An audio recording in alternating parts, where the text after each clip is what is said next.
My name is Rick Lee, for those of you who are new. Anybody, their first presentation? Okay. Oh, okay, there's a couple. Well, just,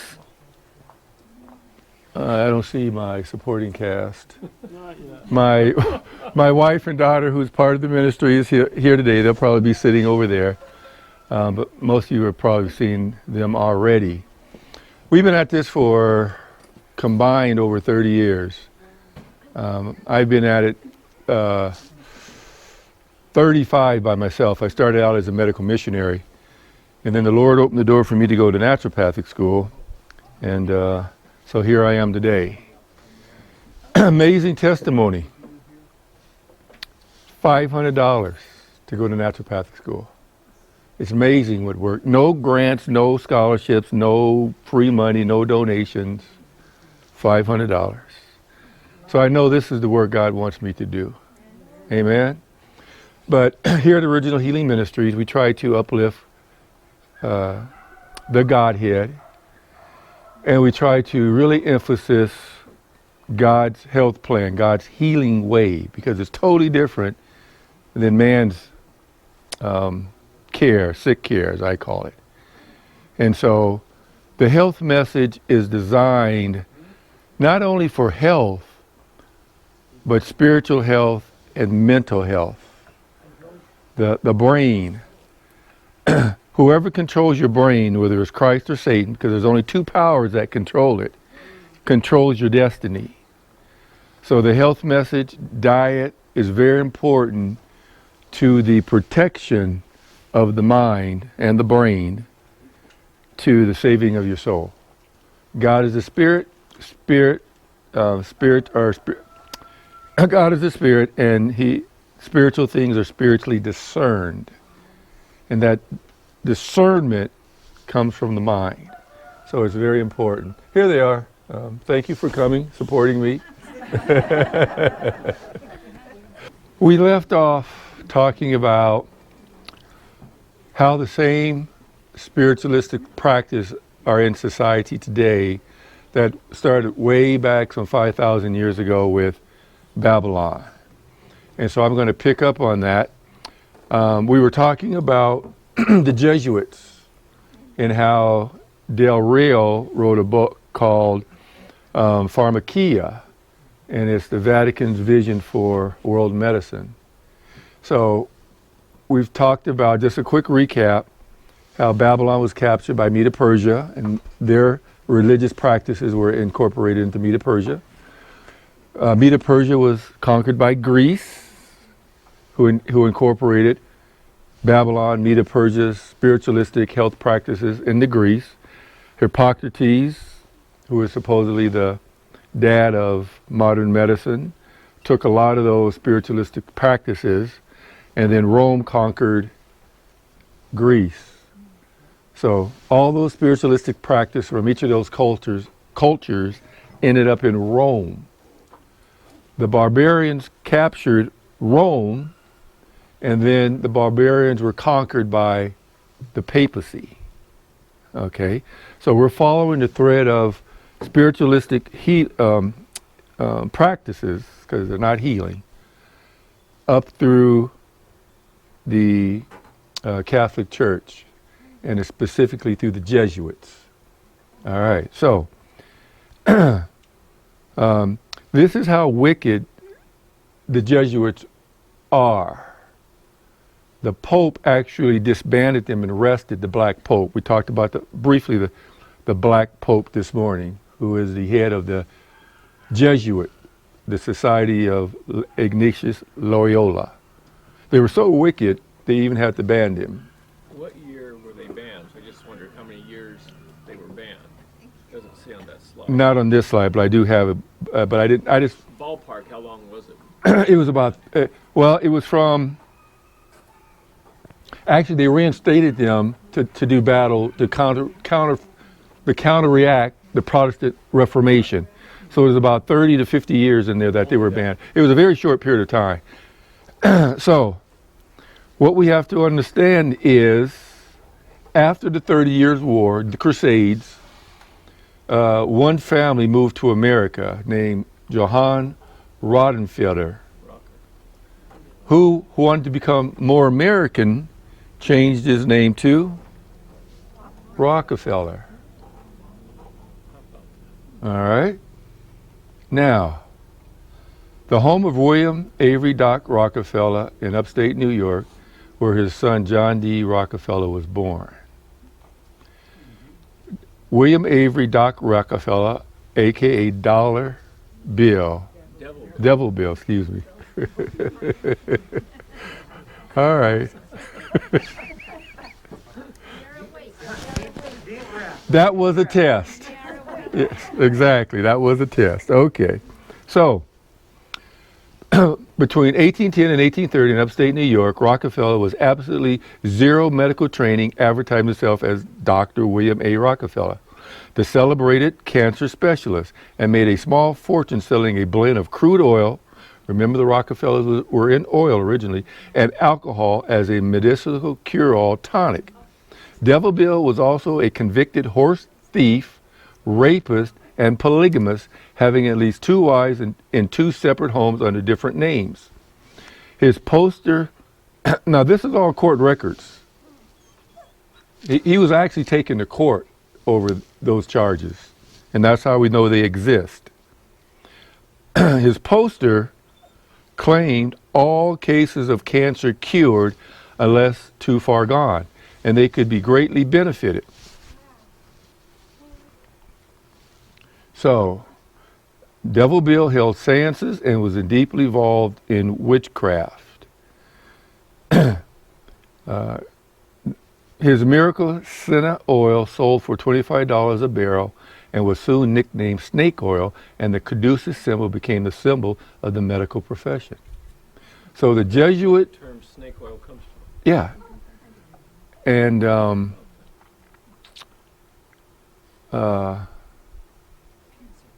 Dollar Bill was a Jesuit, Devil Bill.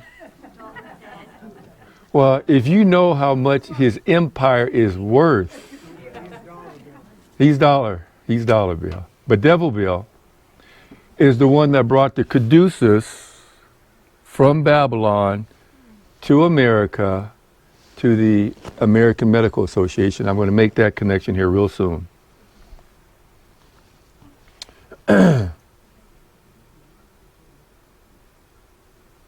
So, still used today, as we all know. His son, John D., builds an empire. John D. was 22-year-old in 1861 when the Civil War began, and had already amassed a significant fortune selling whiskey. Okay, so that's how he developed his fortune. And during the Civil War, he paid a proxy to serve for him. He didn't. Yeah, that was very common. All right. So, John D. finally backed Pasteur and sent him across America lecturing and promoting his germ theory. Okay. So, this slide is talking about how he connected Standard Oil with the gentleman in Pennsylvania and formed the biggest oil cartel in the United States, Standard Oil. All right. But what's important to understand here is that the germ theory was financed by the American Medical Association, John Rockefeller, and others in Europe and the United States to promote the germ theory. And it was fraud. It is fraud, and I'm going to show that earlier. So, yes. You're stealing my thunder, dear. You know the lecture better than I do.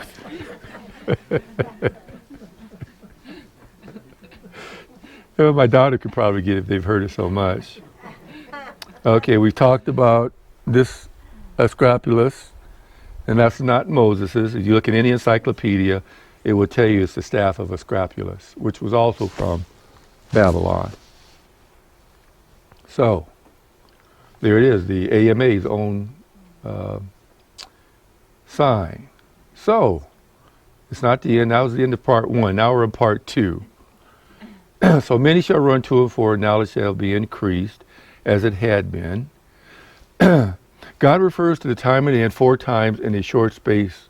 Daniel 11:35, verse 40, Daniel chapter 12, verse 4 and 9. So it must be pretty important. Beginning with the morning star of the Protestant Reformation, John Wycliffe in the 1300s, the moral, spiritual, and scientific darkness of the Middle Ages was drawing to a close. A new spiritual awakening began, and it is imperative that Christians understand the significance of the time of the end.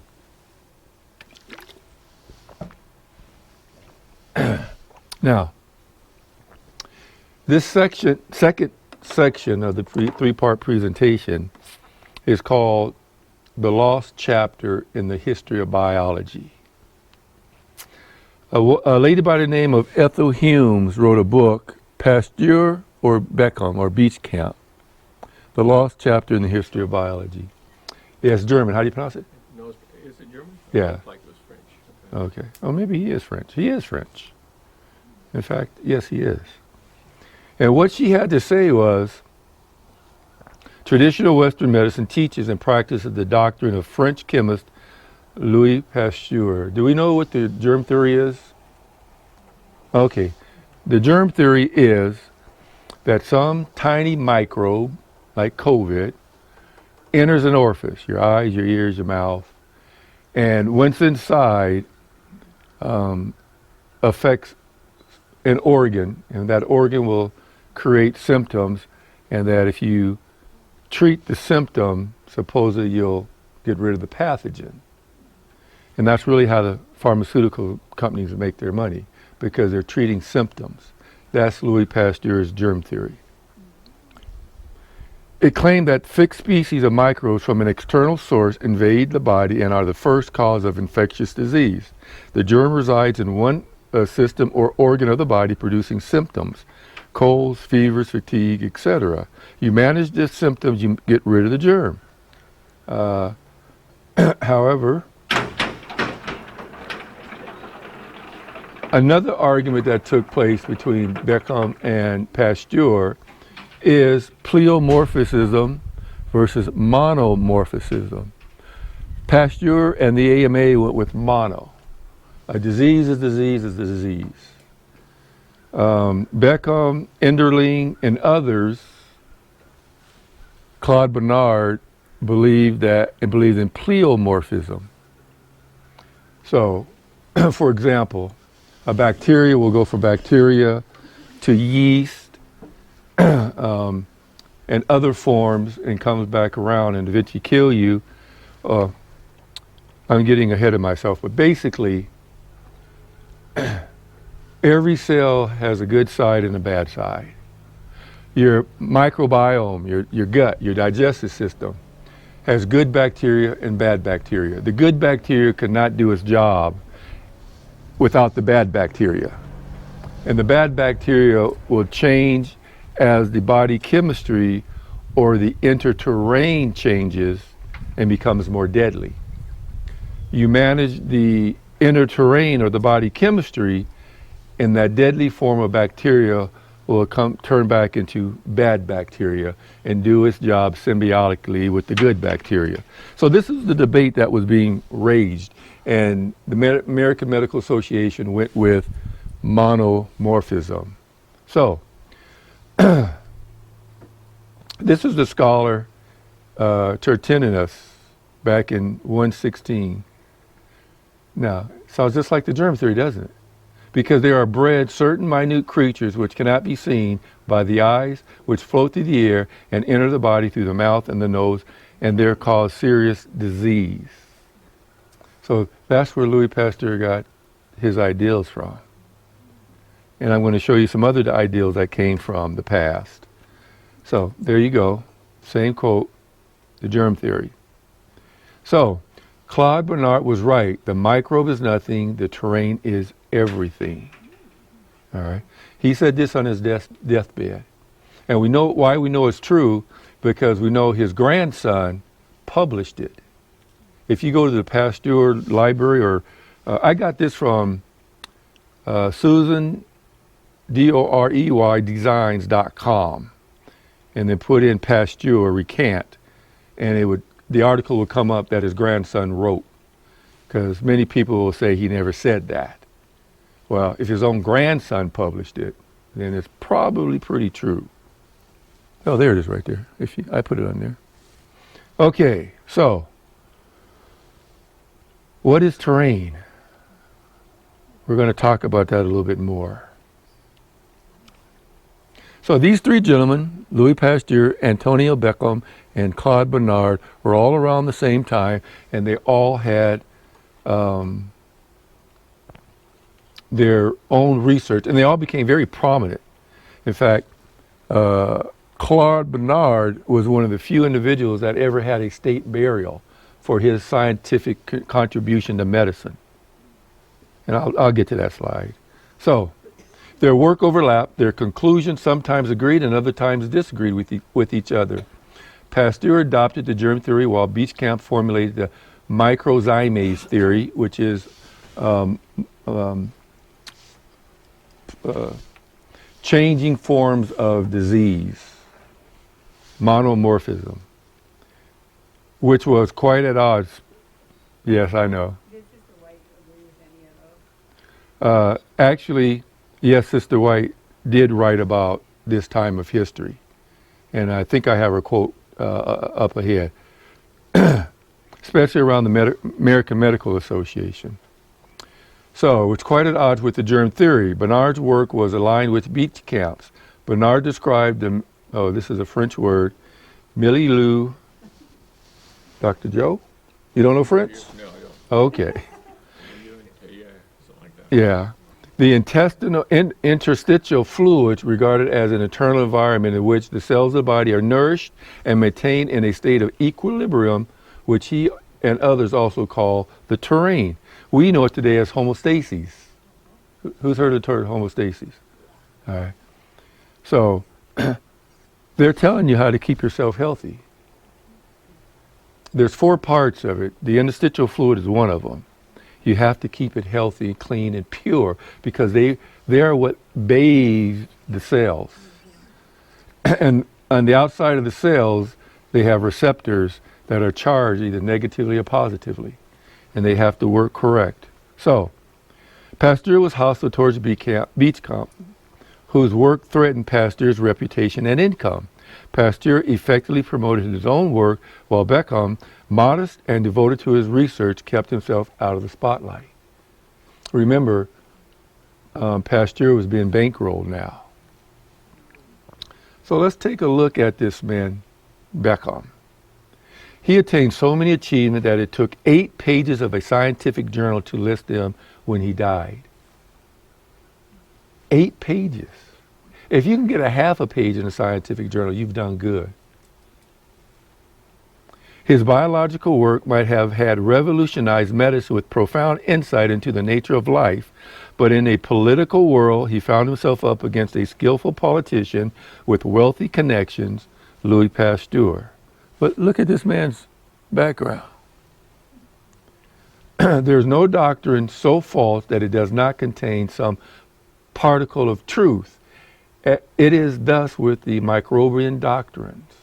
He's referring to Pasteur's germ theory. It's not wrong, it has truth to it, but he went on to say this. Above all, men of the world are carried away by a specious, easy doctrine, all the more applicable to vague generalities and vague explanations, in that it is badly based upon proven and tried scientific demonstrations. In other words, although they were drawing the right conclusions from scientific demonstrations, these demonstrations were based upon a false premise. What makes the germ theory so dangerous is that it seems so obviously true, but it is true only secondarily. And that's what my wife was saying. And what Beckham is saying is that you have to get the body chemistry, as I call it, or the inner terrain, as they called it, to get out of balance. Once it gets out of balance, you're going to start weakening organs. Oh, I'm sorry. They want me to do this. This kick me, George. When your body chemistry changes, you need 88 different nutrients for this body to be healthy. 88. And the researchers at NASA has proven beyond a shadow of a doubt that out there in that dirt contains all 88 nutrients. So when God formed Adam from the dust of the ground, those organs are based upon vitamins and minerals. That's what you need to be healthy. And you need the herbs for healing. Okay? So what the germ theory says is that the germ is what makes you sick. So we start giving you a prescription drug to deal with the symptoms. Beach Camp and Enderling and Claude Bernard, they said, no, you keep your inner terrain healthy and you won't get sick. That is correct. God promised to put none of these diseases upon you that he's put upon the Egyptians. So I'm sharing with you how God can make that promise. And that's why it's very careful. He gave us the diet we eat. Adam, as much authority as God gave to Adam, he named all the animals just like God would have named them. He said, well, you see those two trees? That one over there? Don't eat of it. God reserved the right to control man's diet. But we say, no, we want to eat what, and I'm not sticking my tongue out at you. I call it the 10,000 taste masters. It's your taste buds. Your brain should be controlling your taste buds instead of your taste buds controlling your brain. Because disease is a secondary process. So, doesn't it seem unusual, though, that Antonio's name and the controversy itself has been omitted from history, medical and biology books, even encyclopedias? Given the magnitude and number of beach camp discoveries, it is fair to ask if this omission is more than an oversight. What is someone afraid of? You know, I only learned about these gentlemen in naturopathic school. When I graduated in '98, there was no internet that you could go find these gentlemen out. You can go look, the three gentlemen I'm talking about now, you can go on the internet. When I was in school, they taught this in naturopathic school. It seems that the historical scientific assassination of Antonio Beachcamp resulted in medical science drawing conclusions from half-truths. This has meant untold misery for thousands in the West. So, Florence Nightingale, anybody here heard of her? In her book, Beckham versus Pasteur, A Lost Chapter in the History of Biology, Ethel Douglas Hume cites an observation made by Florence Nightingale, the famous pioneer of nursing who worked long hours in the sick wards. As she observed people's symptoms, she noticed them changing spontaneously from one disease to another. As a result of her observation, she wrote, "The specific disease doctrine is the grand refuge of weak, uncultured, unstable minds, such as now rule in the medical profession. There is no specific diseases, there are specific disease conditions." You see, this makes so logical an explanation. But the specific disease doctrine, like a plague itself, infests the power structure of the mainstream Western media. Medicine. Thank you. Just a test.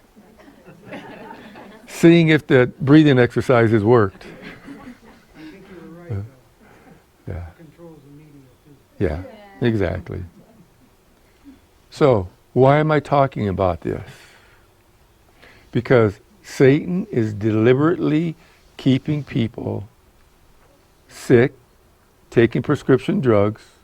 Prescription drugs mess with your frontal lobe. It's scientifically proven that the frontal lobe is your seat, your morality, your spirituality, and your will. Your ability to choose from right and wrong, discern from right and wrong. So if he can keep you on prescription drugs long enough, eventually you will think wrong is right and right is wrong. Good is evil and evil is good. So I'm just trying to share with you Satan's counterfeit, while Eric brings you the gospel from the health message and the gospel perspective. Yes, sir. So what these three individuals, they're kind of talking natural news.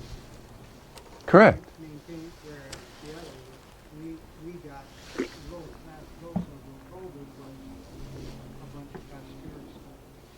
Exactly. And I've got scientific studies in my files that proves natural immunity is better than any vaccine. That was common knowledge up until Well, 2019. well, true, but for the The mass, narrative. for the mass of people who believe what the medicine profession has to say, they need to see the studies. But they were saying that before that. Yeah. All of a sudden it changed. It Yeah, was- exactly. Okay, so yeah, is God all-knowing? Okay. Then don't you think that God already knew what Satan, through men, COVID-19, and what's coming next? I heard it the other day. Oh, I can't think of the name of it right now. Right now, it's in Guyana, Africa, and the CDC says it's coming. Marburg, that's it. The Marburg virus. It's a mixture of Marburg, Ebola. They're going to do a mixture. They are. Yeah. They're going to try to make it so people are really afraid. Yeah. And so it's coming this way now. My point is, when God created Adam, he knew everything the devil was going to do through man. So God has made your immune system strong enough to deal with anything that Satan has to bring to you. But you have to follow his 10 doctors. No ifs, ands, or buts about it. If you want God's protection, it's like Eric said today, and I almost said it. When we violate his health laws and eat wrong and get sick, and we pray, oh Lord, please, unless you're seriously repented, he is not going to hear that prayer. And the spirit of prophecy says he does it because he cannot sanction sin. Thank you. Yeah. He's not going to sanction sin. God is not interested in making healthy sinners. All right, this is Claude Bernard, one of the three. Is the first and one of the very few French scientists to have been honored with a national funeral. This shows how much this doctor researcher left an essential mark on the history of science of medicine. All righty, so there's the citation from the National Institute of Health. He sided with Beckham. He knew about pleomorphism. Claude Bernard, one of the greatest of all men of science. He originated the term milieu and the associated concepts of homeostasis. Now, that's important to understand that. He formulated that off of Beckham's work, not Pasteur's work. That's very important to remember. Homeostasis, if you want to be in perfect health, you have to do it God's way and protect the inner terrain. So,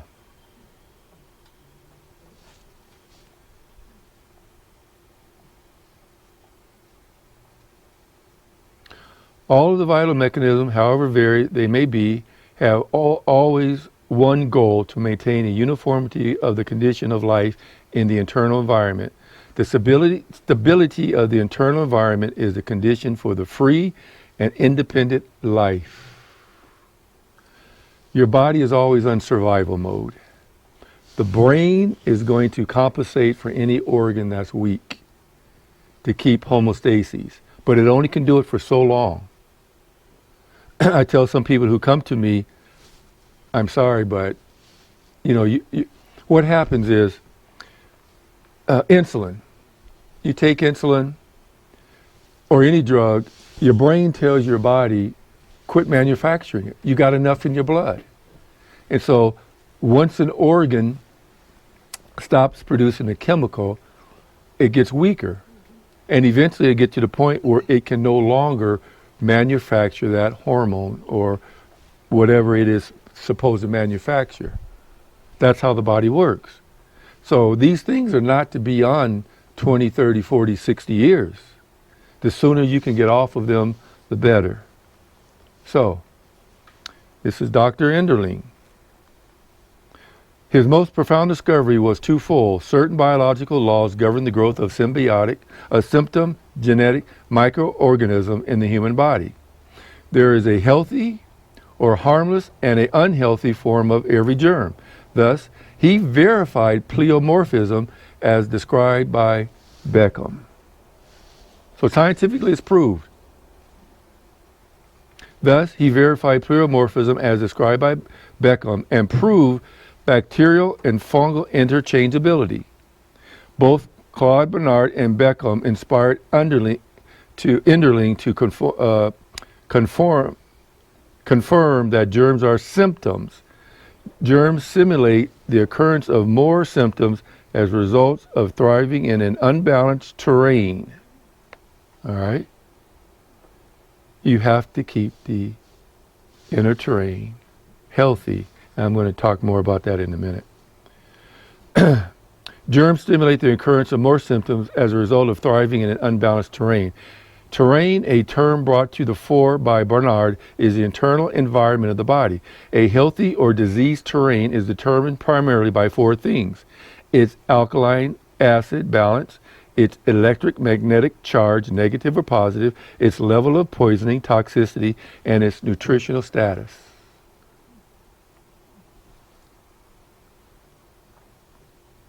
So, at Original Healing, this is what we test for in our body chemistry analysis. These items that keeps the inner terrain healthy.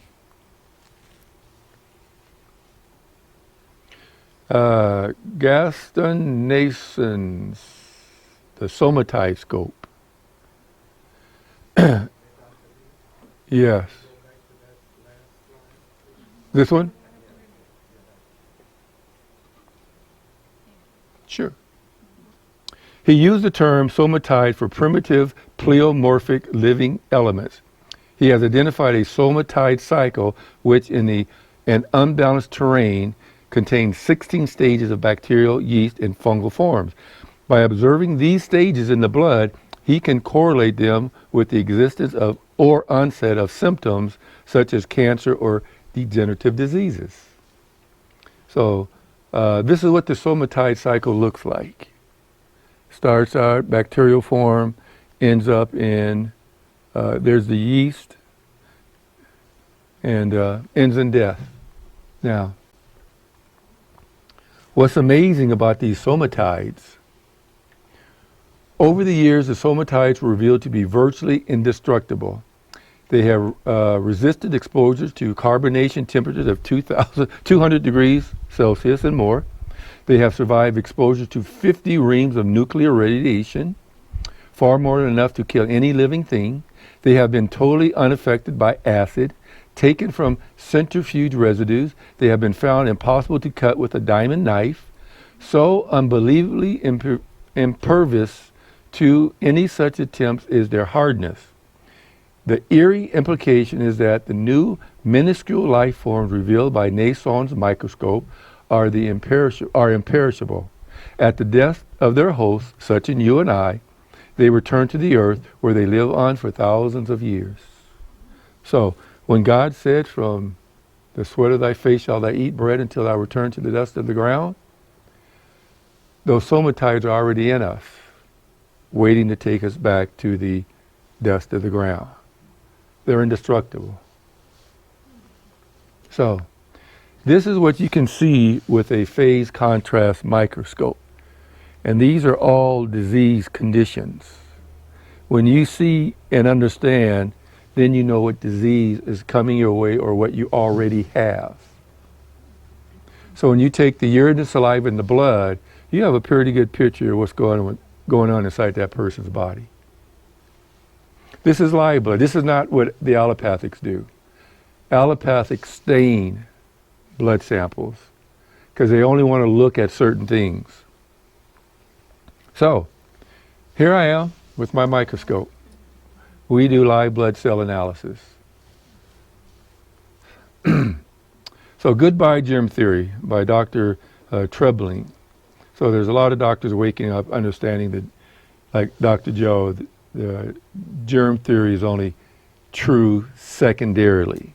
So we know that the life of the flesh is in the blood. The American medical establishment does not look at live blood. It is more reasonable to ask why not. They focus primarily on chemical analysis to make their diagnosis, and in doing so, they are missing the show.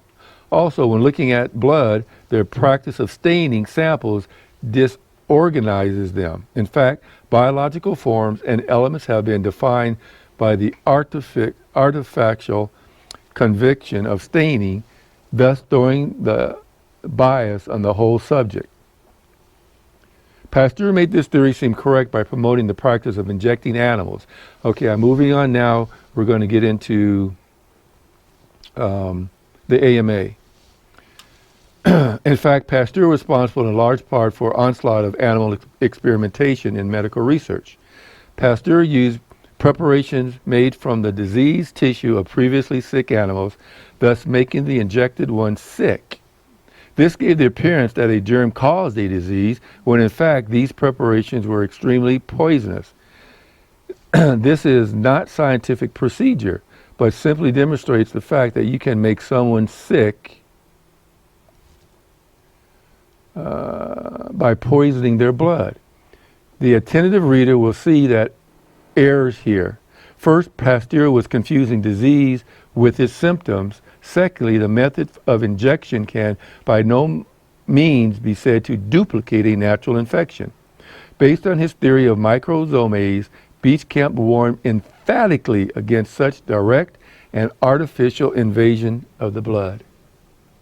He's warning you not to take vaccines, folks. That's exactly what he's saying. So, the American Medical Association, which was formed in 1874 by namely three doctors, Dr. Simons, Reed, and McCormick, which were interested in cleaning up its reputation. And this is the time period that Sister White writes about. They formed a doctors' union. At that time, doctors were one of the lowest paid professionals on the scale. They had a low social standing. They had the highest rate of suicide among this profession. I believe dentists have the highest rate today. Yeah. Dentists, yes. Okay. Sorry, I just wanted to interject. Did you say because of exposure to one of the reasons is mercury exposure? Very well could be. I've never looked into that study, but I'm sure mercury had a lot to do with it. Because one dentist told me the precautions they had to take to store mercury and the procedures they had to use when they were taking it out, getting ready to use it on a patient. So the AMA organized a council on medical education and tried to make recommendations for improving the profession. By 1908, the committee had ran into committee differences and lacked significant funds to continue. So here comes the Rockefellers. They set out to take control of American education, especially the medical profession, which at this time was very independent and overflowing with internal and external problems, many of which health writers of that age wrote about, including health Christian writer Ellen White. So, in 1908, Rockefeller and Carnegie combined efforts and moved with brilliant strategy upon the scene.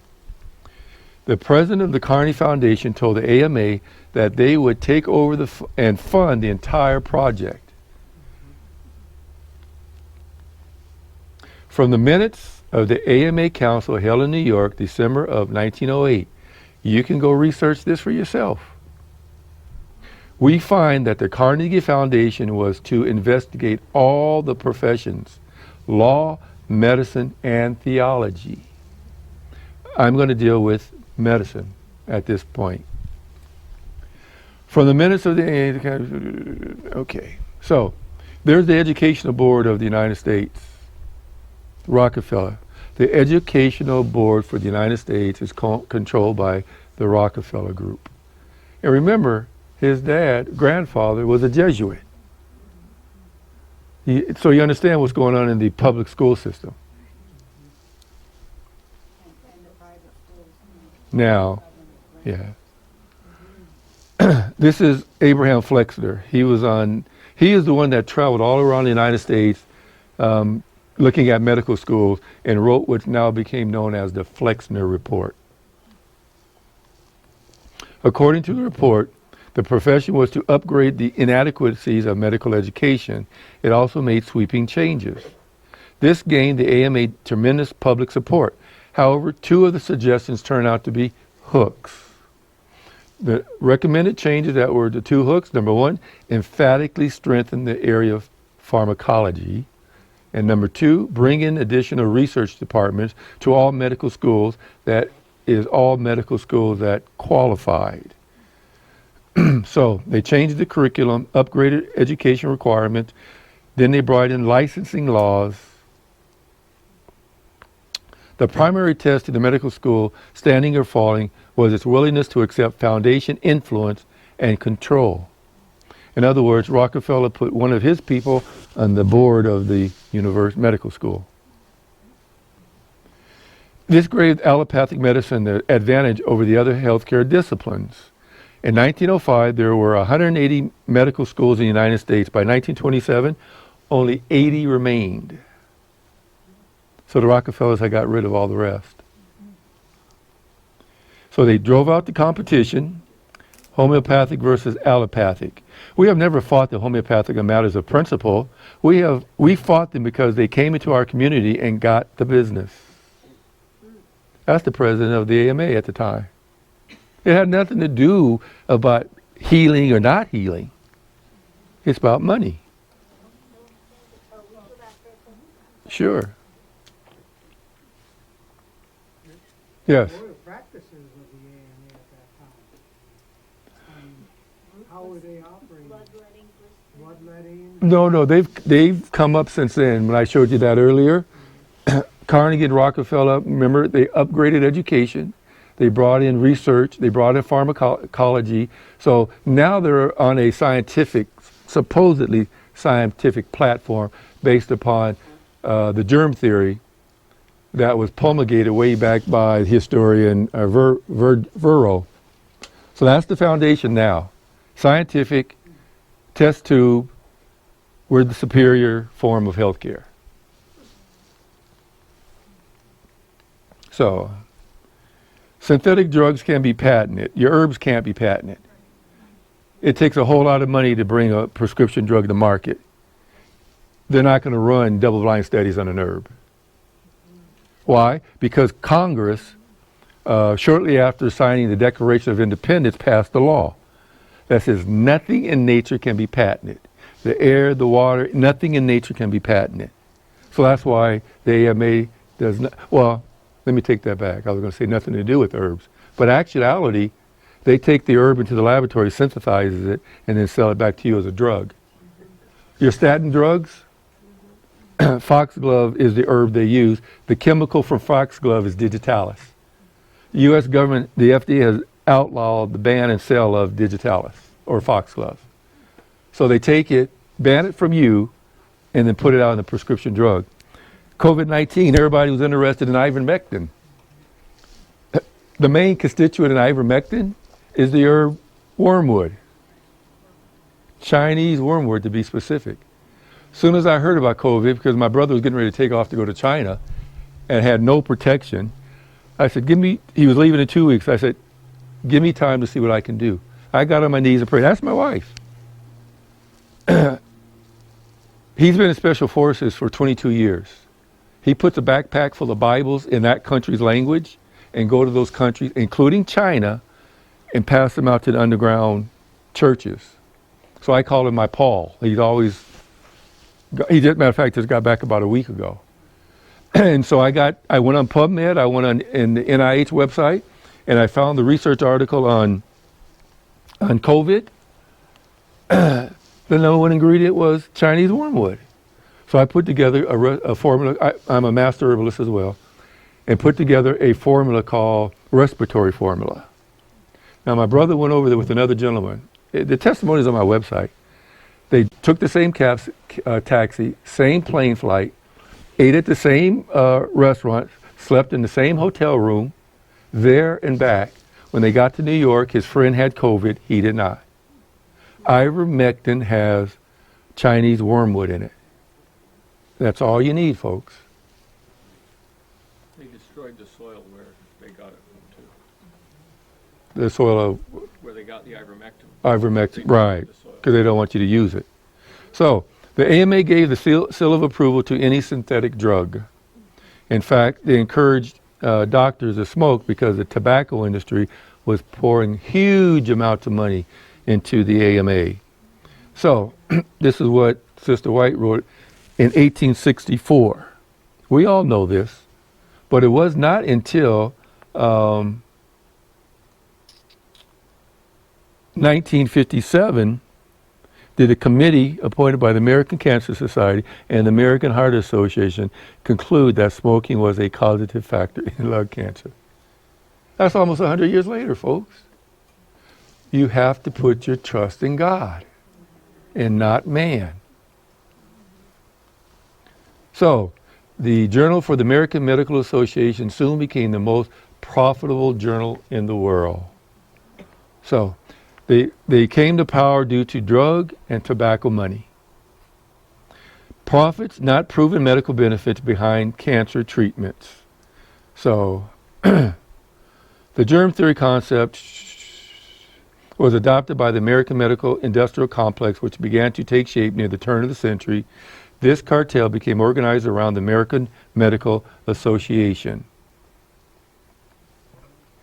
The American Medical Association formed by drug interests for the purpose of manipulating the legal system to destroy the competing homeopathic medical profession controlled by pharmaceutical companies. The complex had become $1 trillion a year business. It also includes many insurance companies, the federal FDA, the National Institute of Health, the Center for Disease Control, hospitals, universities, research facilities, and many, many, many, many more. So, historian Joseph Good puts it this way: Flexner had the ideals, Rockefeller and Carnegie had the money, and their marriage was spectacular. They're still making money off of people dying. So, pharmakia, just quickly now, because we know this. Pharmakia in the Greek, found in the original Koine Greek, means pharmacy, magic, sorcery. Its root is pharmakion, which refers to a druggist, a poisoner, a musician, or a sorcerer. According to Galatians 5:19-20, pharmakia is a sin, and acts. The acts of our fallen nature are obvious, which includes pharmakia. Revelation 18:23 prophetically refers to a time when all nations of the earth will be deceived by pharmakia, or sorcery. Okay, there it is in the Strong's Exhaustive Concordance of the Bible. It tells you over and over and over again. The Greek dictionary. So, we would never go to a sorcerer 100, 200,000 years ago, but we run to them today and don't even know it. So, the way I shared with you this morning, I'm going to share with you now. This is talking about Jesus when he was on the cross. They gave him vinegar to drink mingled with gall, and when he had tasted thereof, he would not drink gall, a poison, and anodyne, wormwood, poppy. And anodyne means a medicine that relieves pain. A poisonous plant, probably the poppy, from his conspicuous head, poison, gall, hemlock. What comes from the poppy plant? Opium. Mark puts it this way: they gave him to drink wine mingled with myrrh, but he received it not. To tincture with myrrh, embitter as a narcotic. Jesus would not take a narcotic drug when he was on that cross. Let's find out why. Those who suffered death by the cross, it was permitted to give a stupefying potion to deaden the sense of pain. This was offered to Jesus, but when he had tasted, he refused it. He would receive nothing that could becloud his mind. His faith must keep fast hold upon God. This was his only strength. To becloud his senses would give Satan an advantage. To becloud his mind. Go to volume 2 of the Bible commentaries. Look up 1033, paragraph 2. It talks about King Solomon. Now, for many years, I thought, well, the Bible does say when he grew old, his wives turned his heart from God. But if you read that quote I just gave you, it says because of Solomon's luxurious living and eating the dainties, eventually his mind became clouded. Then it says his wives turned his heart from God. You see, you could be an Adventist at age 20 and hold the standard high. By the time you get to age 50 now, we're, well, the issue of cheese is not such an important issue. Sister White wrote about not going to the movies, but, we can have a TV in our home because we watch what we want to watch. Well, I'm here to tell you that the Supreme Court has a test called truth versus conviction. And I talked about that a little bit at the Walnut Church, but I will talk more about that in a day and at some other point.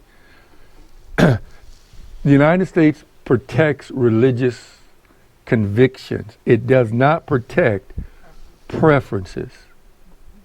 That's based upon a court case by an Amish by the name of Yoder.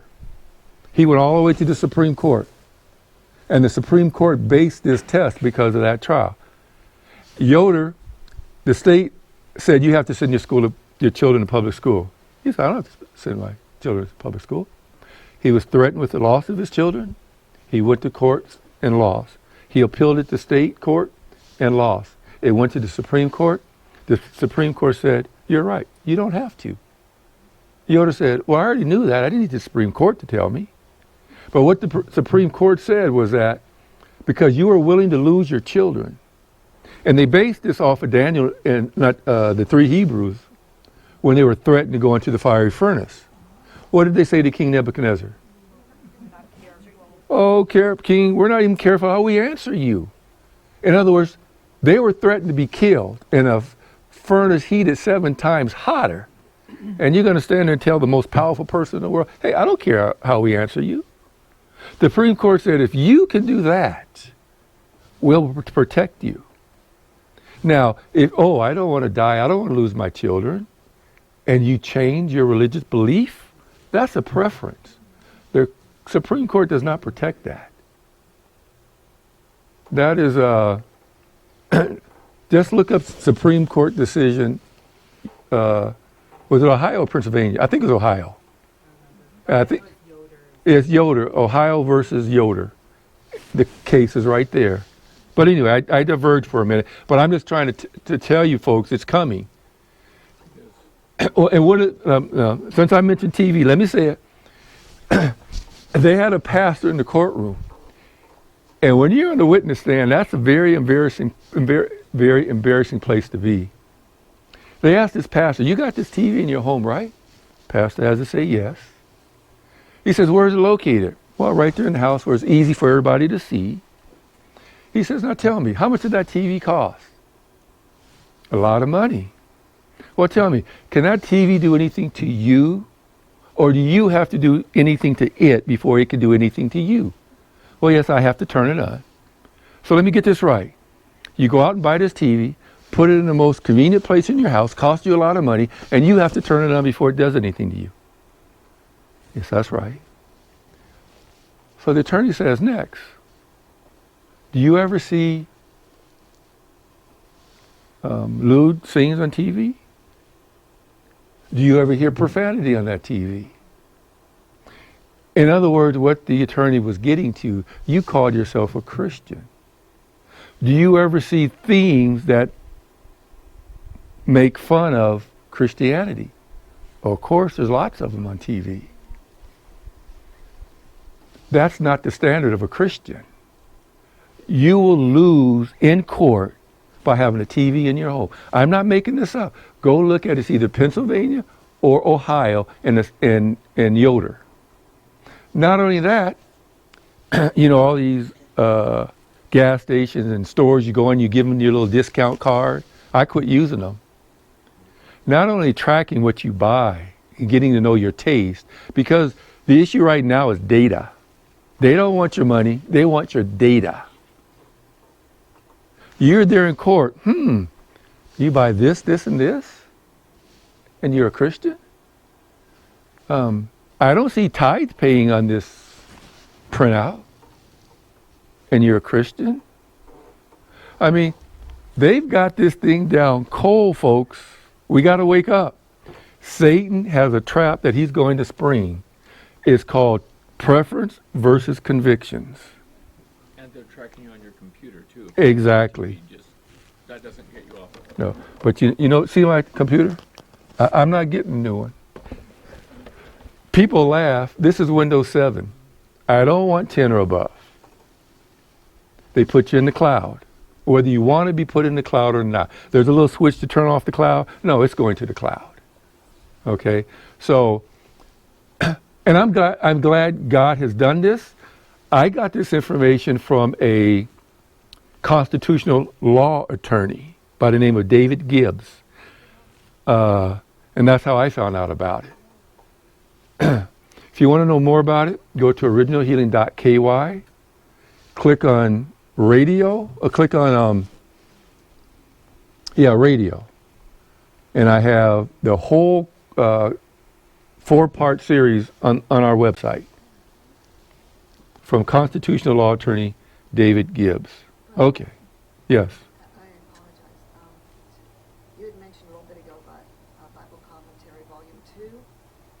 Page 1033. That's what I wanted. It's either paragraph 1 or 2. Okay. Yeah. Okay. So, Jesus would not take a prescription, a narcotic. Now think about this now. I know I'm being recorded, but at this point, I care, but I care about doing God's will even more. I'd share with folks, it took me over 2 years to write that book, No Healing Medicine. By the way, if this is your first meeting, I'm giving a copy of it away thanks to the donation of Brother Joe tomorrow morning.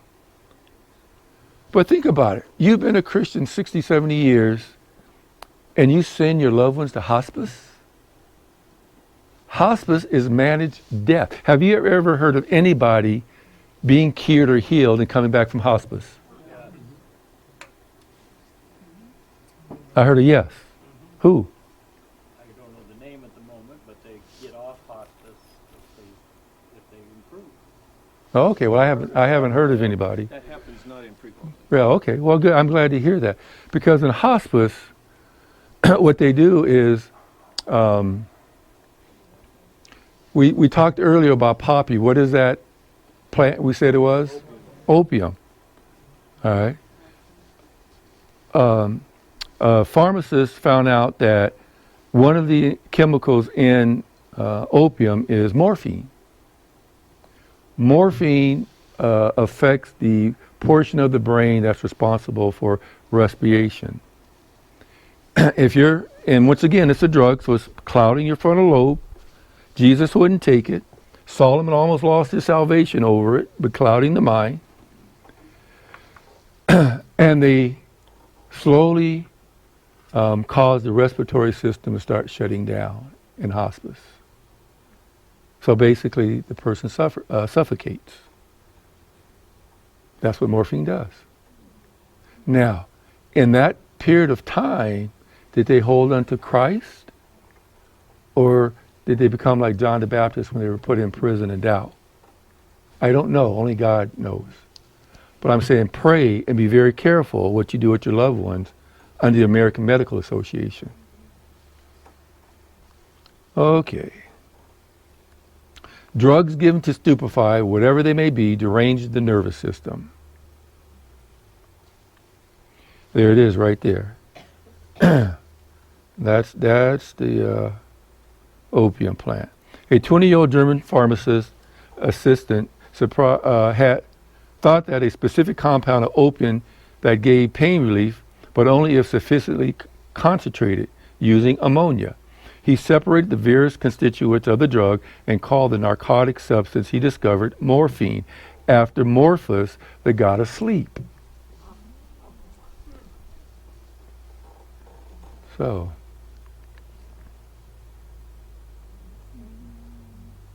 I was shown that more deaths have been caused by drug taking than all other causes combined. Drugs never cure, they only change in its form and location. When drugs are introduced into the system for a time, they seem to have a beneficial effect. The disease which the drug was given to cure may disappear, but only to reappear in a new form, such as skin disease, ulcers, painful disease, joints, and sometimes in a more dangerous and deadly form. There's the frontal lobe of the brain. That's what the battle is for your salvation, either Satan or Christ. Illicit drugs, and these are some of the drugs that affect the frontal lobe, including these, which Christians take every day. Satan's after your frontal lobe, folks. Every single thing that these do, herbs do, without the side effects. All right. This is a book, if you don't have it, get it, called Drug Muggers. It will tell you such things like drugs deplete. This is what metformin depletes. This is what Celebrex depletes. Antibiotics. This drug will tell you everything, every drug you're taking, what vitamins and minerals are being depleted.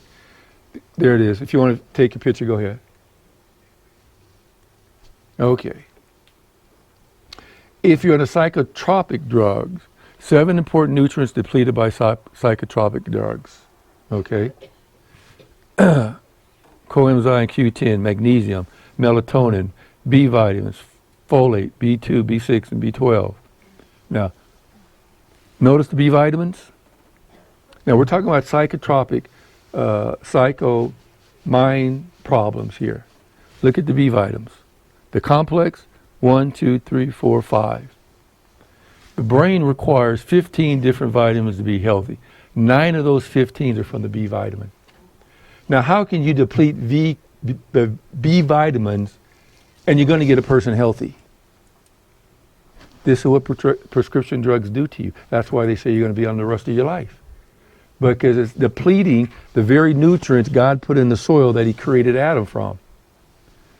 The brain needs 11 different minerals to be healthy. And by the way, there's no test, CAT scan, MRI, blood, urine, that can tell if a person has a mental disease.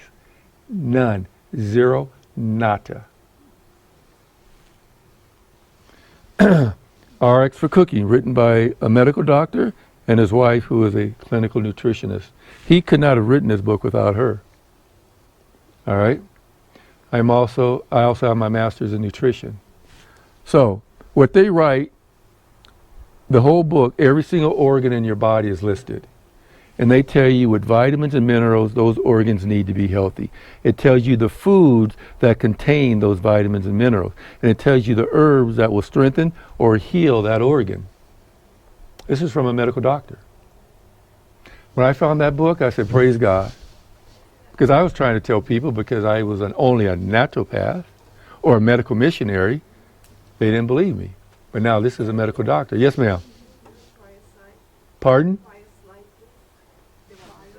That one? Yes.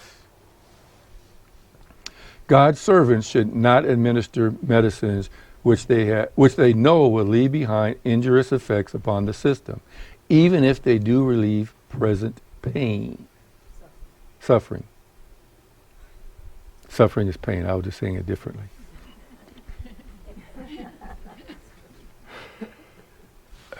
God's servant should not administer medicines. Let that sink in. This is my goal. Drug-free Seventh-day Adventist. So we can do the work. If I could live my life over again, I would devote it to proving that germs seek their natural habitat, diseased tissue, rather than being the cause of the diseased tissue. E.g., mosquitoes seek the stagnant water but do not cause the pool to become stagnant. Now, what is he saying? He is saying your body chemistry or internal terrain has to change before you can get sick. Over and over again, you're hearing it. Now, when God started the Reformation, what did He do? He went and got priests in the Catholic Church to start telling on the Catholic Church, Tomorrow, I'm going to give you quote after quote, just like this, from medical doctors who are telling on the system. And if we don't wake up to that, as God used priests in the Catholic Church and now using medical doctors in the AMA system, then Lord help us. So in closing, I just want to say thank you. May God bless each and every one of you, and pray. Once again, I'm not a pharmacist. I'm not a medical doctor. I'm not telling you to get off your prescription drugs. But if you want to, you have to have a plan. And if you want to, we at Original Healing can help you with a plan. So when you go back to your doctor, they will notice in your blood certain levels have come up. So they start lowering your dosage to the point you eventually get off of it. And that's how you do it. All right, thank you. Let's have closing prayer.